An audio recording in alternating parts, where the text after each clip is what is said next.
Bien, señores, bienvenidos a otra entrega de Sondeo, como siempre. Es un programa de peso para un público que piensa. Es el programa en vivo, En vivo, en vivo, en vivo. por lo cual se despejan todas dudas Así que es. estén corriendo por Así ahí. es. Así es. El programa es en vivo y lo hacemos vivos. Sí, Personas vivas. sí. Bien. Cualquier parecido con el show de mediodía. Ah, Pero bien. Bueno, vamos así a referir que Andrés Matos, conocido como Licho, sí. conocido comunicador y dirigente político, Dirigente partidario tradicional. primero del Partido Revolucionario Dominicano, estuvo muy cerca Ujú. en algún momento del doctor Peña Gómez, estuvo cerca de Miguel Vargas, de Hipólito Mejía, y después terminó, para los fines, terminó en el PRM, en el proyecto del presidente Luis Abinader. Bueno, pues Andrés Matos, nativo de San José de Ocoa, como yo, Andrés Matos Licho, falleció, tengo entendido que en el día de ayer, se conoció hoy, y de manera que nuestras condolencias a sus familiares Ujú. y desear paz al alma del apreciado amigo Licho Matos, Andrés Matos. Bien, Danilo, vamos a entrar en materia. En Colombia, como ya sabemos, que ha sido sacudida por un sismo de 7.4. No solamente de 7.4, Luis. Yo estaba oyendo a 3 expertos diciendo que es uno de los sismos más raros que se ha registrado en Raro. los últimos No el más años. grande, sino el más Es más raro. raro porque se movilizó desde la región del Chocó, que es una de las regiones más pobres de Colombia, hasta el otro extremo, en movimiento continuos. Claro.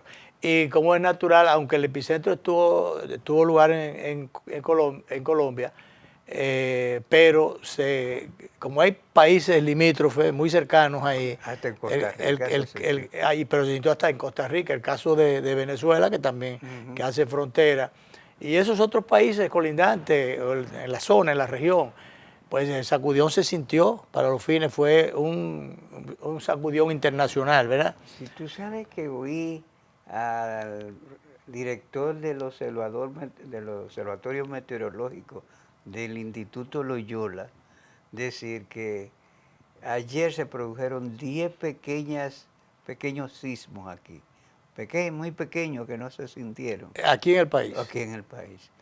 Bueno, Pero pero dice que debemos estar advertidos. estar advertido. Y ahí sí la pintura es dura, como dice, Claro.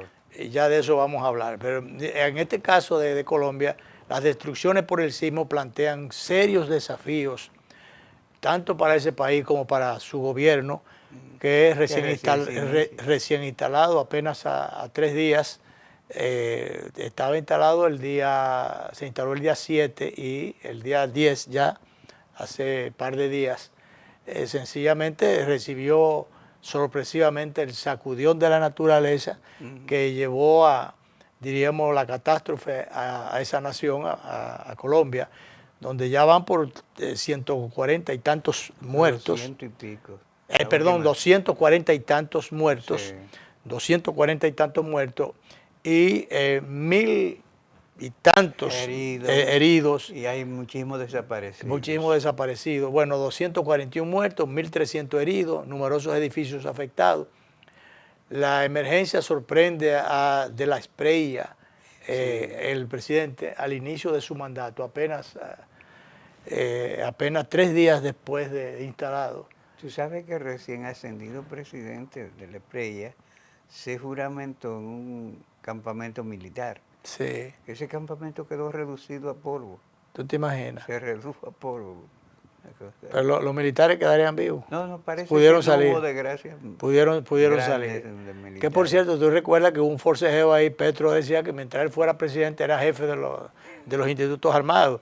Entonces que no obedecía, pero ven acá. Una de sus tantas imprudencias. Pero es mucha imprudencia, porque cómo tú vas, oye, yo diría un torpedeo a la institucionalidad. Claro, en vez de llevar un espíritu de confianza, de certidumbre. Mira, después que tú tienes 4 años como jefe de Estado, un dirigente cercano a ti alcanza una votación de más de 2 millones de votos, tú lo que tienes que tratar de consolidar esa fuerza político-electoral. Sí, Danilo, pero es que hay algo superior a eso, que es el respeto por la institucionalidad, Claro. el respeto por la voluntad. Que no, aunque sea un voto, tú me dirás, bueno, 100 votos, 1000 votos, 3000 votos, eso es cuestionable y puede ser revisable, cualquier cosa que pueda, pero en definitiva ya hay un resultado definitivo y hay una decisión del Tribunal Electoral. ¿Cómo tú vas a decir, como dijo, claro, que el gobierno no acepta esos resultados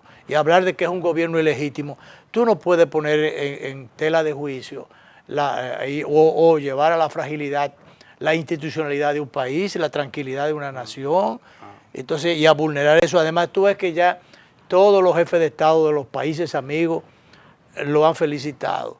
Los organismos internacionales lo han felicitado. Pero entonces, ¿cómo es posible que ya tú te vas?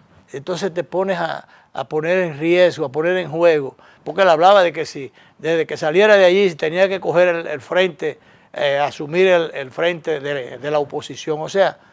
No, tuvo desafortunado. Muy desafortunado. Completamente desafortunado. Por eso le pusieron el váyase en paz que le ponía a Tuey aquí a los dirigentes, a los gobiernos que él quería, se lo puso a Hipólito y a varias gente. Que una cosa que... Váyase en paz, mi compadre. Es impresionante, el merengue está siendo un instrumento de primer uso en todo Centroamérica y Suramérica.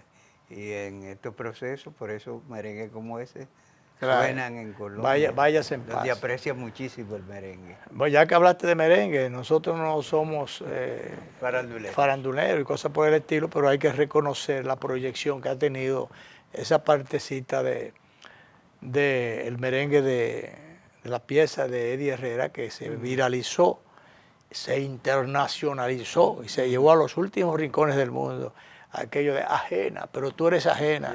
Entonces, oye, realmente dio un palo de gallera. Tú sabes que lo oí contar, que él tocó una fiesta privada y el dueño de la fiesta parece que se dedicaba a oficio, era de esa gente de temer.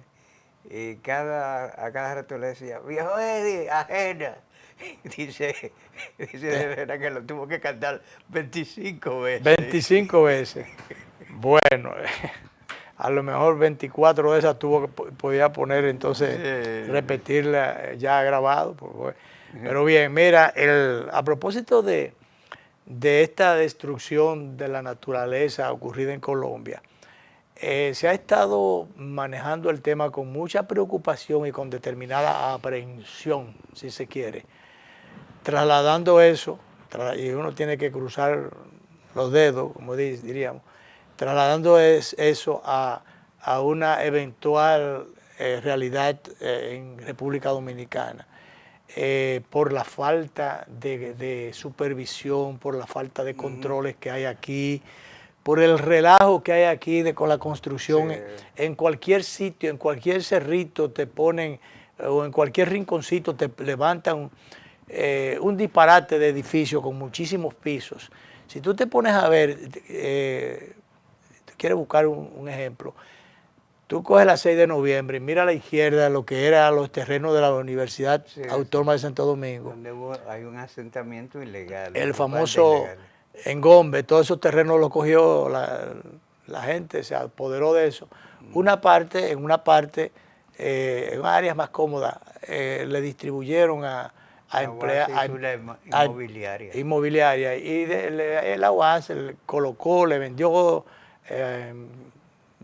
cómodas condiciones, si se quiere, y no se sabe qué otras cosas más hicieron allí, pero bueno, el asunto fue que mucha gente que formaba parte de la familia universitaria se hizo de un pedazo de tierra, pero hubo otras tierras allí, otras partes de esos terrenos de Engombe que fueron invadidos. Y allí cualquiera construyó cualquier cosa, cualquier almatrote. Y decía que tú miras a la izquierda en el peaje de la 6 de noviembre. Sobre todo porque están en un cerro. Y tú alcanzas a ver en esos cerros esa cantidad de casuchas guindando, para decirlo de alguna manera, Sí, de alguna manera, esa es la mejor. guindando, Sí, para esa es la mejor expresión. proyecte la idea de una inseguridad, de Ujú. una inestabilidad.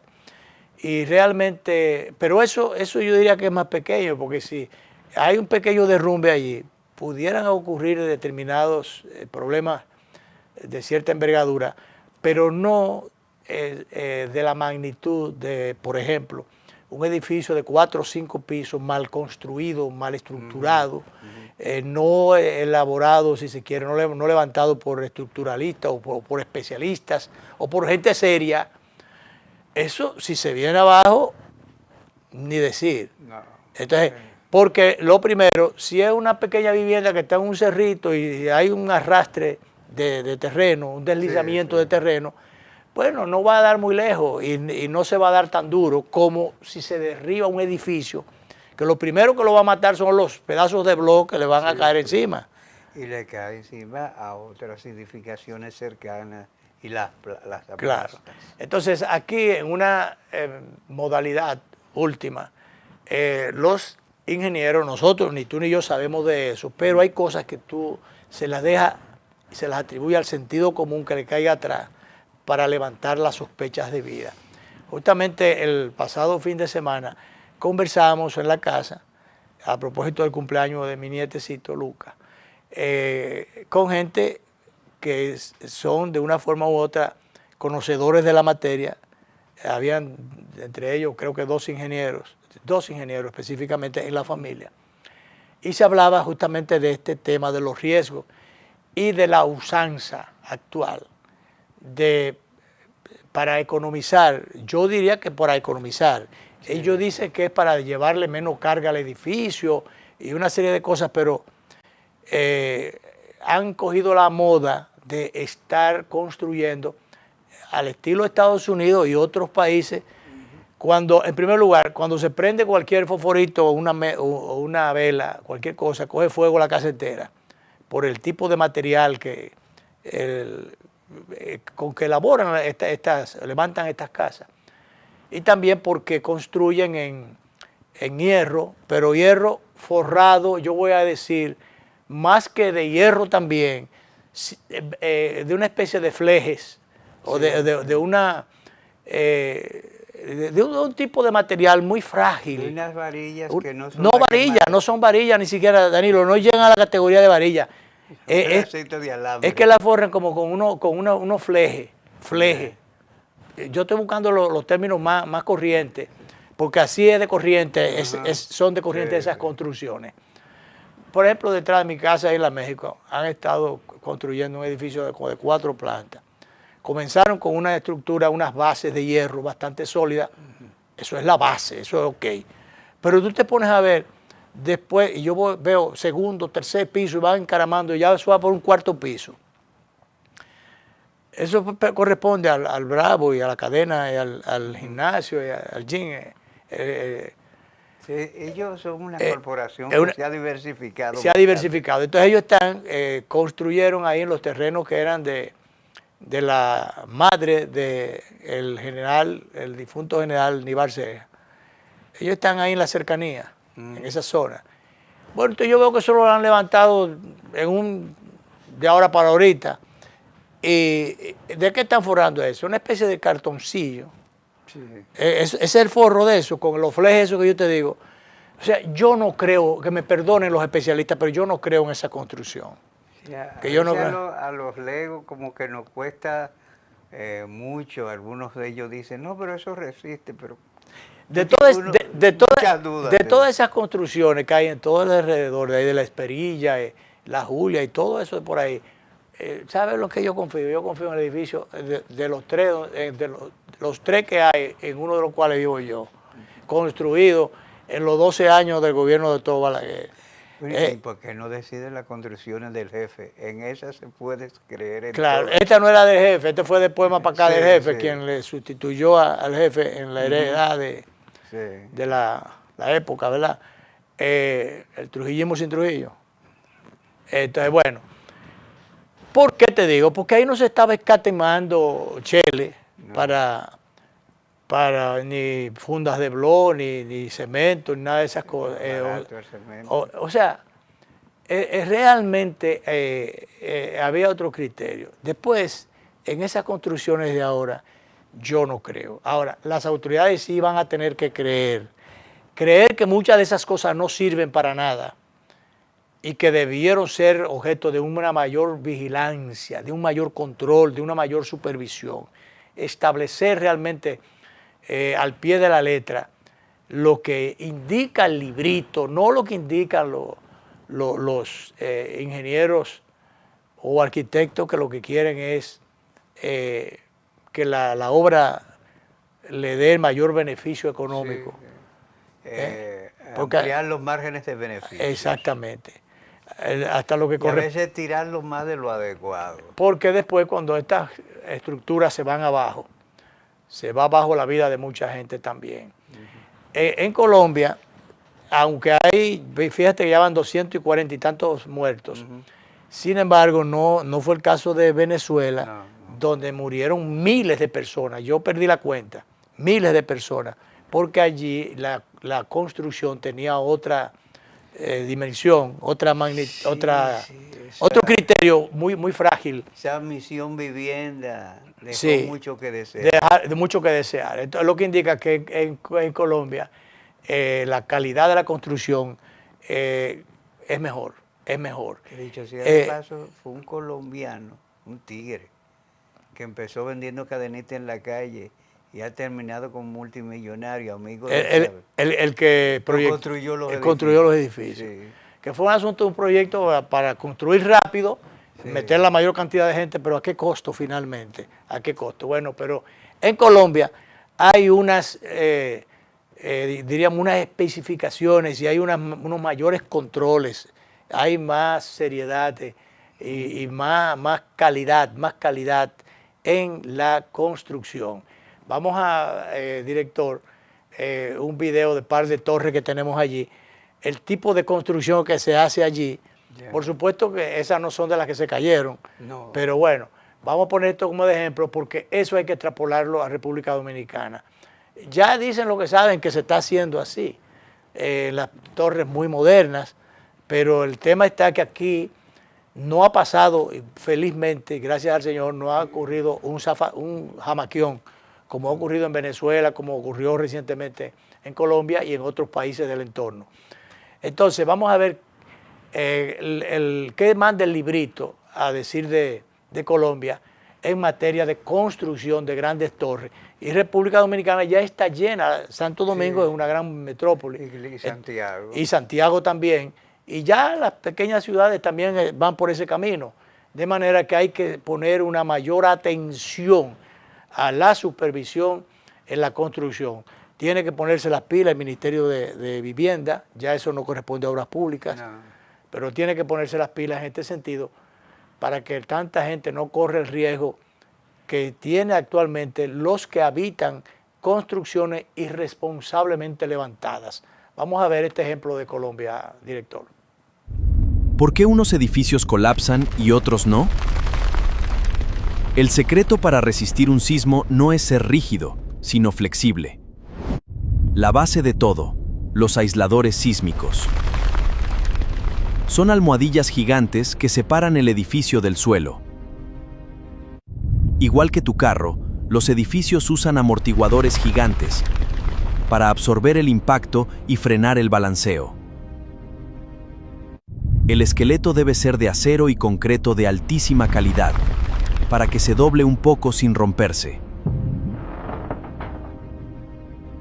La forma importa muchísimo. Un edificio cuadrado resiste parejo, pero uno irregular se tuerce y se agrieta. Para no caer como castillo de naipes, instalan vigas cruzadas en X, que actúan como la columna vertebral. En Colombia, la regla de oro para salvar vidas es cumplir estrictamente la norma sismorresistente NSR 10, sin recortes.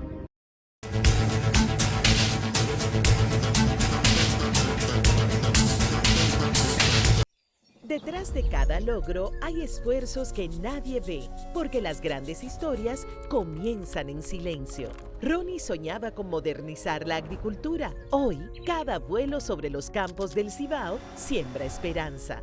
Rebeca convirtió miles de horas en melodías que elevan nuestra identidad. Hoy, comparte su talento para que otros encuentren su propia voz. Casey entendió que el futuro no se espera, se programa. Hoy, crea soluciones tecnológicas y abre caminos para nuevos talentos. Desde hace 62 años hemos estado junto a quienes no se detienen porque saben que cada esfuerzo cuenta. Banco Popular, 62 años, a tu lado siempre. Esto es mío, esto es mío. Claro que yo puedo. En mi proyecto somos curiosos, Valiente, luchador y soñador. Hay que soñar en grande. Y yo sueño con lo más grande. Si hablamos de honestidad, vayan y pregunten. porque yo soy honesta de verdad. Nunca dejo de pensar en lo demás. Así soy yo, Así soy. Porque yo soy de aquí. De aquí. y por eso Yo soy invencible. Cuando los dominicanos creemos en nosotros mismos, somos invencibles. Lo sabemos porque somos Banreservas, el banco de todos los dominicanos. Cada taza trae con ella el sabor de los mejores deseos. Deseos que se van multiplicando durante el día y nos salen hasta en la taza. Esa taza que nos transmite con su aroma y sabor la buena onda que nos mueve siempre con una sonrisa y que llevamos con nosotros en todo momento. Por eso es que a cada taza de Café Santo Domingo siempre le sale ese sabor a lo mejor de lo nuestro.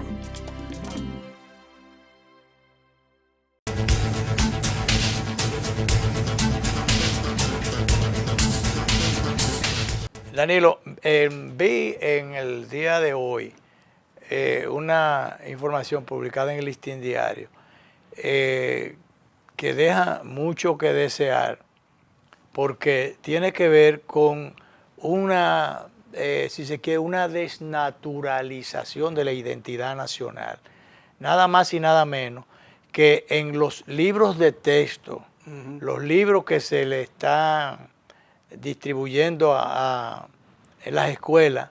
Es un problema que ha estado pasando en los últimos años y ya son múltiples las denuncias en esa dirección. Claro. Entonces, realmente, ¿cómo es posible que por una, si se quiere, una práctica mercurial que comenzó con la edición de los libros de texto, que tú conoces, que yo conocí, que de nuestra generación, inclusive los demás atrás, sabemos que anteriormente se daba la oportunidad que en una familia los hijos o los hermanos, los más pequeños, pudieran estudiar con los libros de los anteriores. Sí. Y entonces, y a veces... Generaciones de familiares y hasta de gente de vecinos del barrio. Claro, Estudiaron tú conseguías fácilmente un libro o una cantidad de libros, o heredabas los libros de tus hermanos mayores, o de tus vecinos mayores, o de tus familiares mayores, y de esa manera, pues, no había las presiones que tienen que sufrir ahora los dominicanos, especialmente, como yo insisto mucho, el caso de las parejas jóvenes, Sí, que están o iniciando familia. la gente que está iniciando, las parejas que están iniciando su familia y que comienzan a llevar sus niños a los colegios, cuyas tarifas son astronómicas y que no están acorde con el nivel de salarial, con las entradas. No solamente astronómica, Luis, sino que a veces son compulsivos pidiendo la mitad del año o el año entero, cosas como estas. Claro, entonces yo creo que,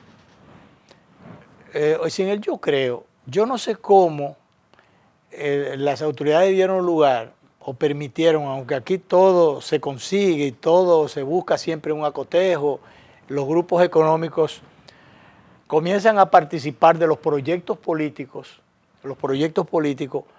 o los proyectos de gobierno, para cuando llegan ya al gobierno, bueno, pues ellos formar parte del pastel.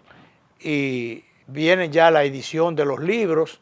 En la edición de los libros se metieron las impresoras que correspondían a periódicos, a medios de comunicación. Entonces, todas estas cosas poderosas impresoras. Se convirtieron en poderosas impresoras, pero no por ellas mismas, sino por los poderes que tenía detrás, a través de grupos económicos. Así es. O grupos periodísticos económicos, o económicos periodísticos, como usted quiera, porque da lo mismo, porque las cosas van siempre para el mismo bolsillo o para los mismos intereses. Y entonces eso amansaba o amarraba o le doblaba el brazo a los ministros de educación. De manera que a la hora de someter los listados de los que estaban proponiéndose para editar los libros, había que darle una cuota por lo menos. Se manejó así después, en la última, de un tiempo por acá. Vamos a darle a esta parte, fuera de sorteo, vamos a darle a editora tal, y se distribuía el pastel. Oye, eso fue degradando la calidad de los textos escolares a un punto tal, y comercializándolo o mercantilizándolo a un punto tal, que de ahí vino los los textos con, ¿cómo era el asunto que le agregaban a las respuestas? Cuadernos de tareas. Con cuadernos de tarea, pero esto era para que usted tuviera que rechazar o desechar. Eran libros que en vez de multiuso o de... Tenía unas hojas despegadas que se despegan, que se llenan ahí y ya te incompletan el libro. Te incompletan el libro. Y lo hacen inservible para el otro Entonces, año. se inventaron ese sistema sencillamente para que el libro fuera un material de rechazo. Desechable. Desechable, que cuando terminaba el año, tú te fuiste para tu escuela y el libro se fue para el zafacón. Entonces, vienen los nuevos ajetreos, te suben al inicio de año, te suben la tarifa de nuevo, te suben el costo de todos los libros, de todos los materiales y útiles escolares, el costo de los uniformes y el cuento de nunca acabar. Ahora es el cuento de nunca alcanzar, porque no se alcanzan los niveles del costo que tienen los libros, los colegios y toda la educación en sentido general. Entonces ya de ahí se pasó a otra cosa, en complicidad con organismos internacionales que han estado metiendo en los temas de género, los temas de qué sé yo qué cosa. A propósito, esas agendas. Sí, la presidenta de Costa Rica, oye, yo acabo de darle un aplauso. Dice ella que fue... pero yo lo grabé el otro día. Fuera de las escuelas. Que fuera de la escuela. La cosa de género. Y el día pasado. Mientras ella sea presidente no van a... Que mientras sea presidenta no va a permitir. A mí esto se me ha complicado ahora porque yo tengo unos materiales aquí que quería poner, pero ahora no me quiere salir. Salgo de WhatsApp y no hay forma de yo entrar a rescatar esos materiales que tenía. Bueno, ya como parte de esas agendas de organismos internacionales, queriendo incidir en todo, penetrar en todo y cualquierizarlo todo, bueno, de ahí se pasó a la impresión de unos libros de texto que desnaturalizan la realidad de la historia dominicana. Te están poniendo una serie de cosas allí o excluyendo muchas otras, y realmente, ¿a dónde nosotros queremos concluir con esto? En que yo creo que esta es una gran irresponsabilidad de las autoridades de educación en distintas etapas que han permitido esto, y que además de eso, además de todas esas irregularidades, todas esas cosas, que se caiga en una desnaturalización y en una cualquierización y en una exclusión de elementos fundamentales de nuestra historia para distorsionar nuestra realidad. Eso es una barbaridad sobre la cual no se conoce de ningún preso, de nadie que haya tenido consecuencias por esa barbaridad. Entonces, ¿dónde están los educadores? los historiadores, los responsables del sistema educativo dominicano, las autoridades de los partidos políticos, de gobierno y de oposición, pero especialmente de gobierno, que no han podido ponerle control a esa vagabundería, cogiendo y metiendo a alguien preso. Sí, los departamentos de historias de las diversas universidades. Que no han denunciado eso. Que todas los tienen. Que no. La Academia de la Historia, qué competencia de ella ese asunto. Claro. Porque figura como asesora del Poder Ejecutivo y del Ministerio de Educación. Claro.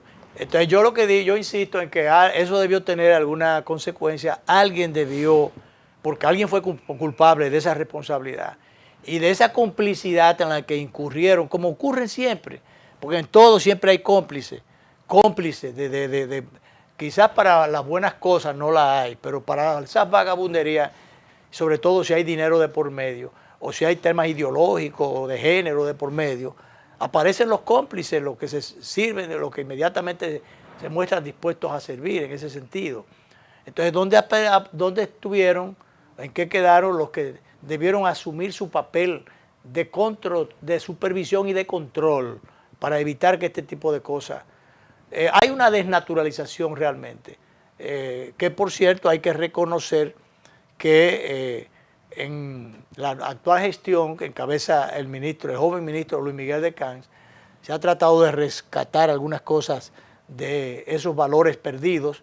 Sí. Recordemos, por ejemplo, el tema de la educación ostosiana, que se fue a pique, de los valores en la escuela que se fue a pique.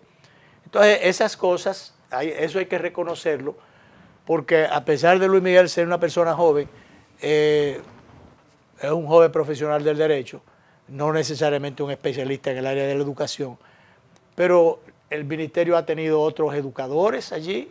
¿Por qué no implementaron esto? ¿Por qué no se le ocurrió esto?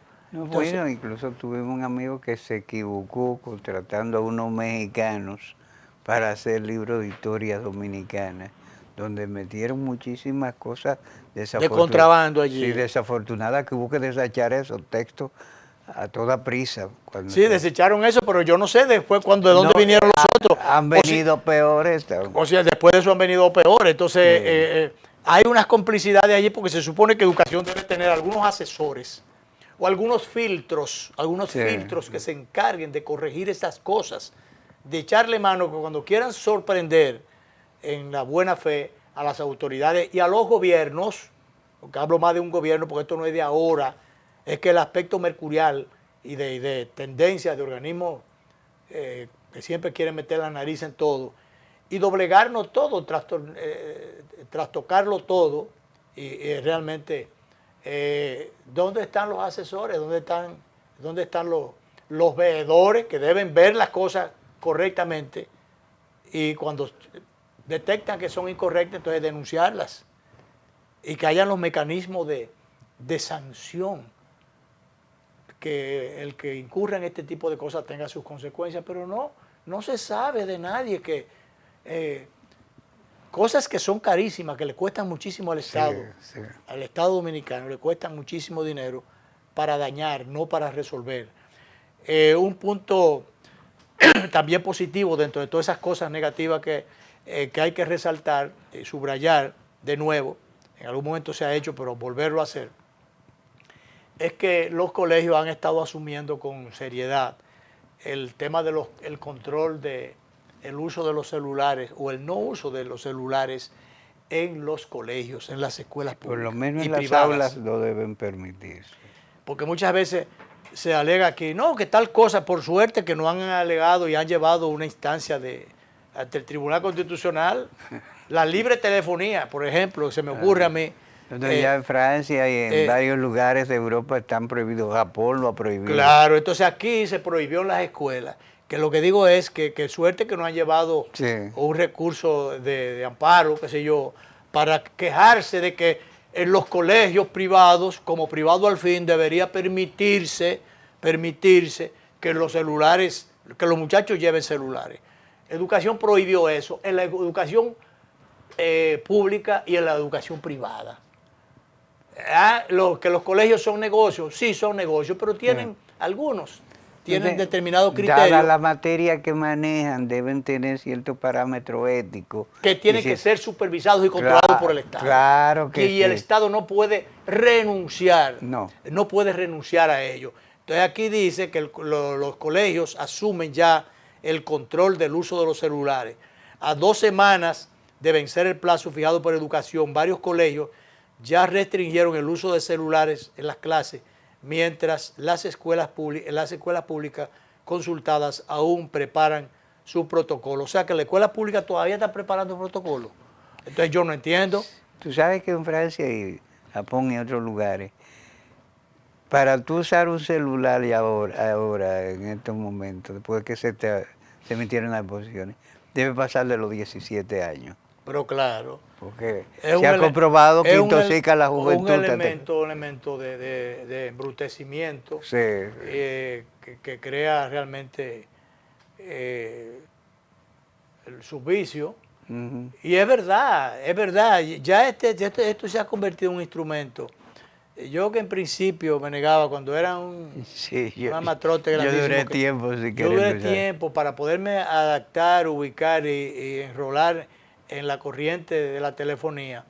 Duré mucho tiempo hasta que después comprendí que como un automóvil, un carro también es un instrumento de trabajo, necesario. Y entonces hubo que comprar el celular. Pero lo cierto es que cada vez más esto está embruteciendo, porque lo que te enseña, como las redes sociales, que lo que te enseña por un lado te lo dañan por el otro. Claro, sobre todo la cantidad de porquería y de falsas informaciones y de pornografía que se transmite. Pero pero el daño mayor, Danilo, está en la adición. Sí. Daños a la vista, daños cerebrales, No te encuentras donde quiera. daños a todo. Todos nos encontramos, ya yo estoy metido en el combo de los que no se dan cuenta muchas veces cuando está cucuteando el celular, que tú estés en una reunión. Yo vi a un amigo hace unos meses en la catedral, estaba en la misa en su apogeo, y él estaba punchando el celular. Y él cucuteando su celular.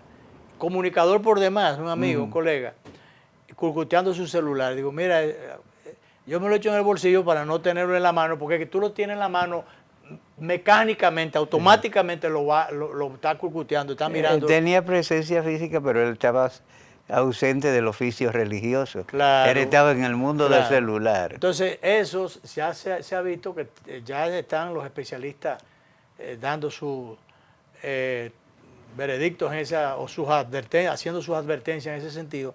Daños a la vista, la mucha fijación y los daños que tienen que ver con la distracción que produce esto, pero además de eso la segregación social, tanto de las familias como de las amistades, en los círculos sociales, donde quiera la gente está. Y en una casa, pónganse a observar, si usted quiere por curiosidad, para que usted vea que cada cual en la familia, todo el mundo, hasta en las comidas, en el almuerzo. Que eso es terrible. Es una adición. Yo lo tengo prohibido en mi casa. Esto va a tener que ser reglamentado en las casas de uno, donde quiera, en la familia. Sí. Y bueno, porque, señores, por ejemplo, los domingos señores, que tú sientes con la familia a comer, que tenga cada uno. así como cuando tú vas a una reunión de cierta importancia, Ajá. sea del orden económico o político sobre todo, te guardan una caja y un canasto para que tú metas los celulares allí, supuestamente para que no se... Total, que eso a varias esquinas, los que saben de eso, a varias esquinas puede captar la señal. Eso es, no es tan fácil de que tú lo pones en la habitación contigua y tú lo pones allí los celulares, métanlo todos juntos ahí para que no se escuche la conversación. Oye, cuando nosotros hacíamos las caminatas, yo tenía más de 20 años caminando en el Mirador y hacíamos al final una tertulia. Ahí convergíamos gente de todas las corrientes políticas, militares, policías, historiadores, poetas, escritores, de todo un poco. Y bueno, entonces se acostumbraba a hacer, yo me iba a las 3:00 de la tarde, 4 de la tarde, y yo regresaba pasado las 9 de la noche. Eso terminaba, bueno, nos daban las 9 de la noche, ahí, porque entonces, después de la caminata, entonces venía la tertulia. La tertulia. Entonces ya tú sabes, tertulias interesantes. Que eran bastante provechosas. Bueno, pues como eso era un foco, si se quiere, de de convergencia muy de diferencias partidarias. Muy polifacética. Sí, muy plural. Muy plural para los fines. Bueno, eso llamó la atención en algún momento de cierta gente que observaba esas cosas, le interesaban. Esos conversatorios, esa diversidad de ideas, de opiniones y demás. Bueno, yo ¿cómo diríamos? Sin antena, pero se determinó que las conversaciones de allí estaban siendo grabadas. Estaban siendo captadas en determinadas antenas llegaban las señales. Para que tú veas. Entonces, de todas maneras, esto es una enfermedad. Claro. E hizo muy bien el Ministerio de Educación con prohibirlo. Yo pasé por el colegio, ¿cómo es que se llama? Que queda ahí cerca de la zona del embajador, detrás del embajador y cerca de la... embajador. El padre, ¿cómo se llamaba? El padre, el hermano Antonio, creo que era. Sí, sí.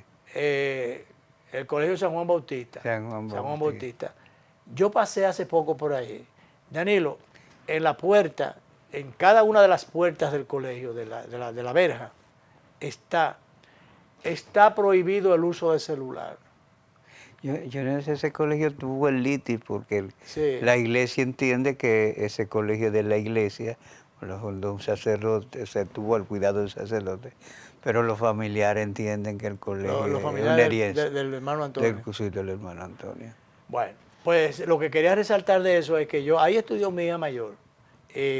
Varias veces un par de veces fui a conversar, me entrevisté con el hermano Antonio.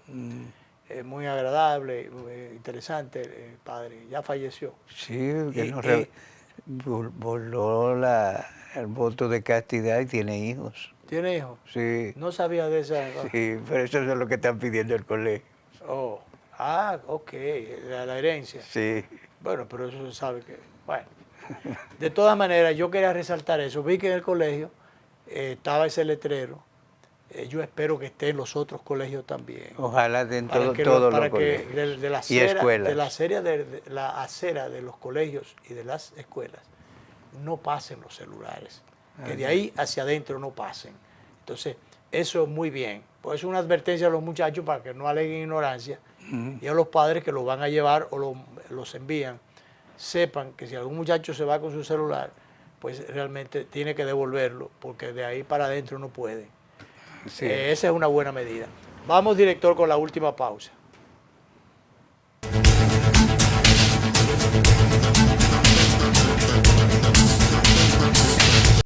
Detrás de cada logro hay esfuerzos que nadie ve, porque las grandes historias comienzan en silencio.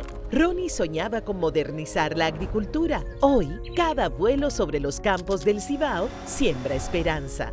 Rebeca convirtió miles de horas en melodías que elevan nuestra identidad. Hoy, comparte su talento para que otros encuentren su propia voz. Casey entendió que el futuro no se espera, se programa. Hoy, crea soluciones tecnológicas y abre caminos para nuevos talentos. Desde hace 62 años hemos estado junto a quienes no se detienen porque saben que cada esfuerzo cuenta. Banco Popular, 62 años, a tu lado siempre. Cada taza trae con ella el sabor de los mejores deseos. Deseos que se van multiplicando durante el día y nos salen hasta en la taza. Esa taza que nos transmite con su aroma y sabor la buena onda que nos mueve siempre con una sonrisa y que llevamos con nosotros en todo momento. Por eso es que a cada taza de Café Santo Domingo siempre le sale ese sabor a lo mejor de lo nuestro.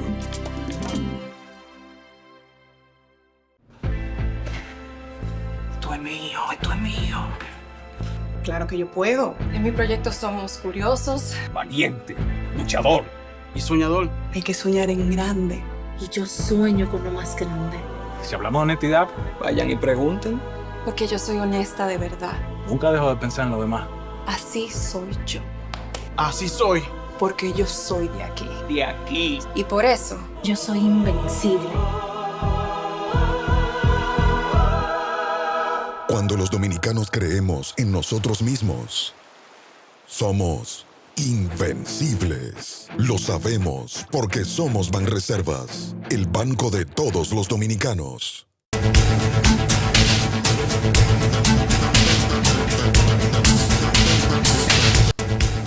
Mira, ahí tenemos, bueno, Antonio Marte me ha estado mandando me mandó una invitación para una, qué barbaridad. Una actividad de su partido. Una actividad de su partido que va, Antonio, una actividad que va a tener lugar próximamente. Él manda la invitación. Ah, pero aquí salió de que Antonio Almonte. Bueno, mientras tanto vamos a ver ahí un mensaje que tenemos del líder, el Leonel Fernández. Le hicieron una entrevista y como es natural, él no desaprovecha las oportunidades que le presentan de aclarar ideas u opiniones muy confusas que tiene la gente, que distorsionan totalmente la realidad.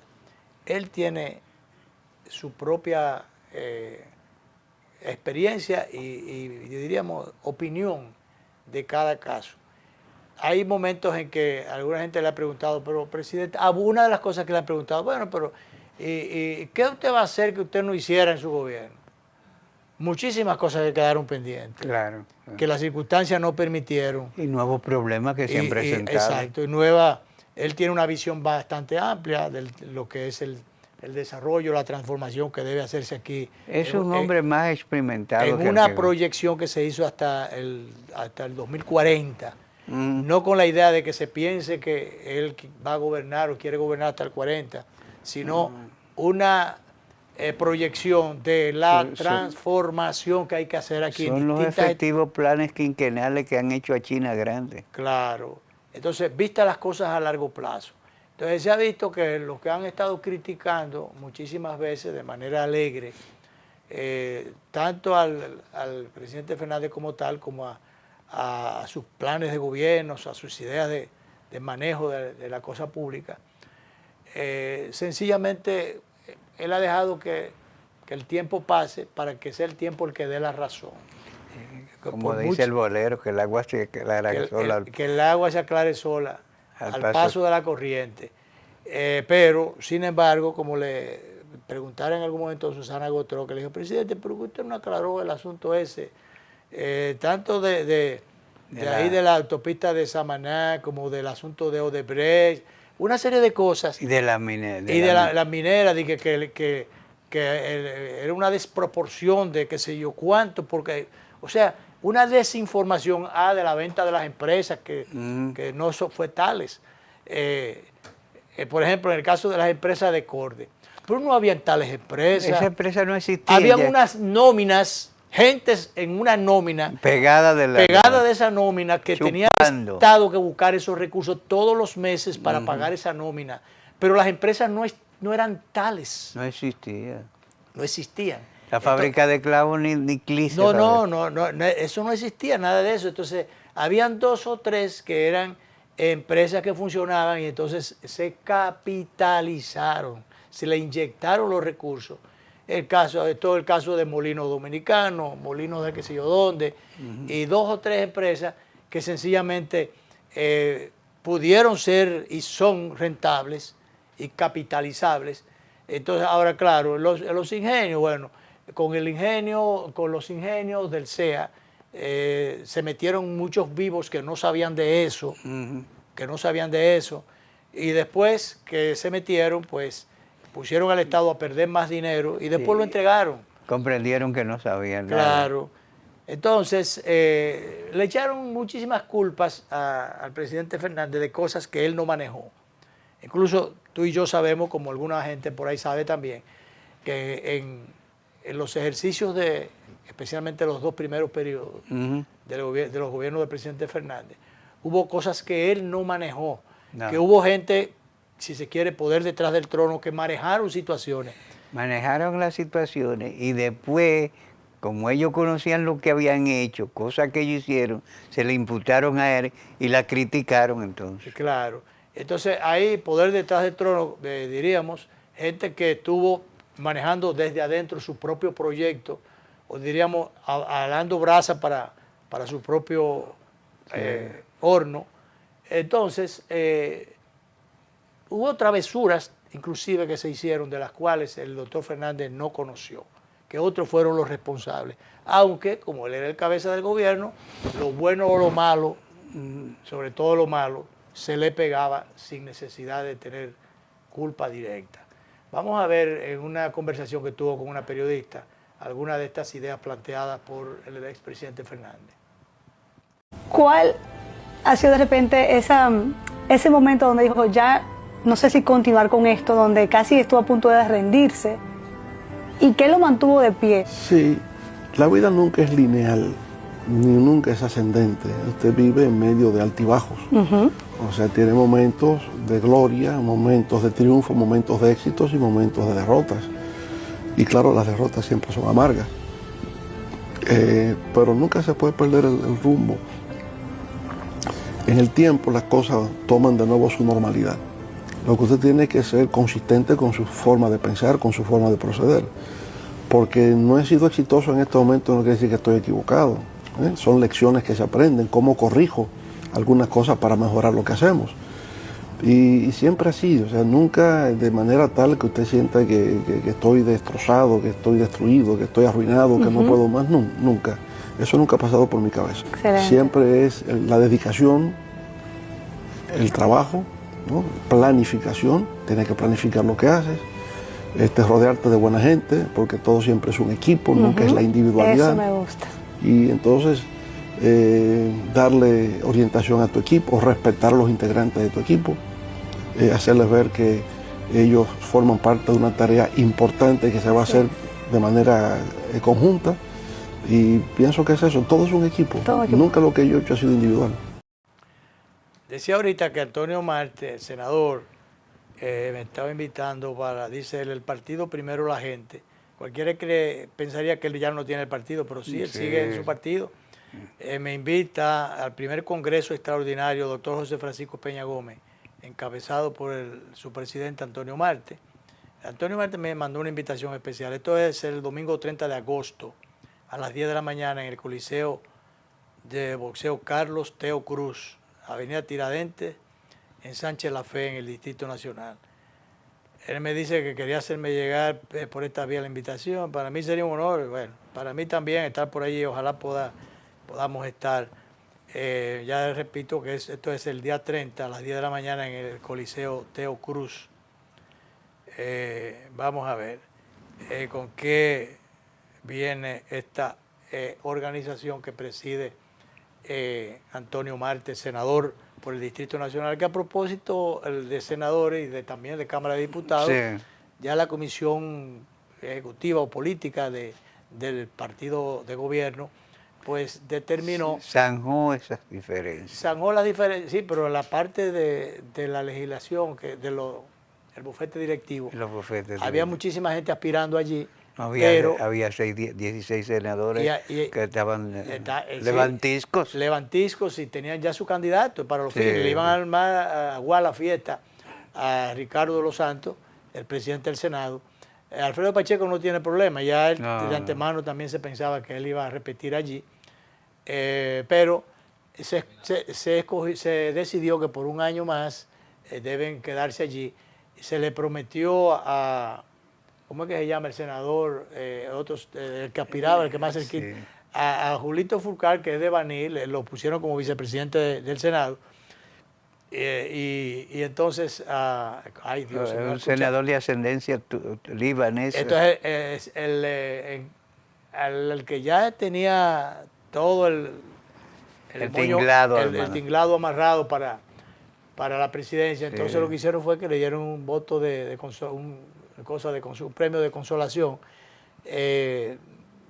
ya proyectándolo desde ahora como el próximo presidente, para el próximo año, presidente del Senado, de manera que así arreglaron las cosas y viene la tranquilidad y la paz vamos a buscarlo aquí, brevemente, director. Alexis Victoria será el presidente del Senado. Alexis Victoria Yep será el próximo presidente del Senado, de manera que tranquila las cosas en la Cámara de Diputados, como aparentemente tranquila también en el partido, después que distribuyeron allí, querían como pasarle el rolo a Wellington Arnaud, y entonces le pusieron a 2 representantes allí, una subsecretaría general y el cargado de la parte electoral. Hay 5 vicepresidencias. Entonces, bueno, pero le dieron, como asunto de heredad familiar, le dieron al nieto de Hipólito Mejía la secretaría Hipólito estaba general. Parado en su 13 de Bueno, pero eso, mientras tanto, eso arreglaron las cosas. Esa representación de Wellington Arnaud fue a propuesta de Luis Abinader. ¿Qué entiende uno que como nuevo presidente del partido? Yo eso lo dije muy temprano, aquí nadie había hablado de eso, ya yo publiqué eso hace más de 6 meses, que iba a ser presidente del partido. Pues ahí está. Sí. Lo que pasa es que ya yo me acostumbré, que yo pronostico la cosa y después ni me acuerdo, pero ya te ha dicho. Así es. ¿Verdad? Bien. ¿Tú sabes? Lo que pasa es que tú no haces bulla ni griterío. No, ¿para qué? Como hay unos vociferantes que empiezan a... ¡Viene bomba! Pero bien, nos vamos, dice el director.